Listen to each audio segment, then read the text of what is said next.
அன்புக்குரிய லூரு தொலைக்காட்சி நேயர்களுக்கு மனமார்ந்த புத்தாண்டு நல்வாழ்த்துக்களையும் ஆசிரியையும் தெரிவித்துக் கொள்கிறேன்.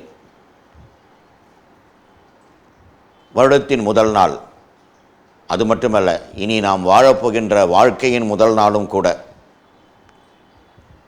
காலண்டர்கள் எல்லாம் பார்த்திருப்போம். முதல் நாளிலே இவ்வாண்டு நமது பிறந்த நாட்கள் என்ன கிழமையில் வருகிறது என்று புரட்டி பார்க்கின்ற முதல் நாள் இது. இந்த முதல் நாளில் திருச்சபையானது அன்னை மரியாள் இறைவனின் தாய் என்பதை அழுத்தம் திருத்தமாக கூறுகிறது. ஒரு மாபெரும் விழா.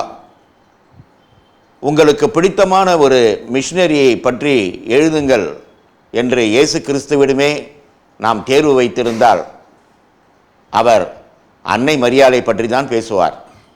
காரணம், கிறிஸ்து பிறப்பு விழாவிலிருந்து அது தொடர்ந்த நாட்கள் வரை, அவரின் இறுதி நாள் வரை இயேசுவை பற்றியே சிந்தித்தவளாகவும் இயேசுவை பற்றியே நினைத்து கொண்டிருந்தவளாகவும் தனது வாழ்க்கையை மாற்றிக்கொண்டவள்.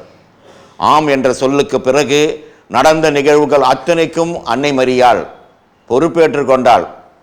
கடவுளின் தாயாக உருமாற்ற பெற்று கடவுளின் அனைத்து நிகழ்வுகளிலும் ஈடேற்றம் செய்து இயேசு கிறிஸ்துவுக்கு ஒரு துணையாக இருந்தவள் அன்னை மரியாள். ஆகவே தான் திருச்சபை அன்னை மரியாளை கடவுளின் தாய் என்ற வருடத்தின் முதல் நாளையை கொண்டாடுகிறது. எளிய யூத பெண், கடவுளால் தேர்ந்து கொள்ளப்பட்டவள், இறை விருப்பத்தை தனது விருப்பமாக்கி கொண்டு வாழ்ந்தவள். ஆகவே அவளை இறைவனின் தாய் என்று சொல்வதில் பொருத்தமும் கடமையும் இருக்கிறது. இந்த நல்ல நாளிலே, புத்தாண்டிலே, அன்னை மரியாளின் விழாவிலே நாமும் இறைவனை நோக்கி ஜெபிப்போம்.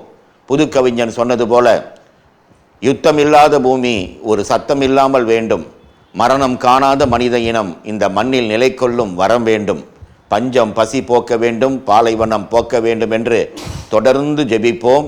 இறைவன் நம் அனைவரையும் இந்த புத்தாண்டில் நிறைவாக ஆசீர்வதித்து நமது உள்ளம் நிறைந்திருக்க அருள்வாராக. மீண்டும் ஒருமுறை லூரு தொலைக்காட்சி நேயர்கள் அனைவருக்கும் இனிய புத்தாண்டு நல்வாழ்த்துக்களை தெரிவித்துக் கொள்கிறேன். Happy new year. God bless you.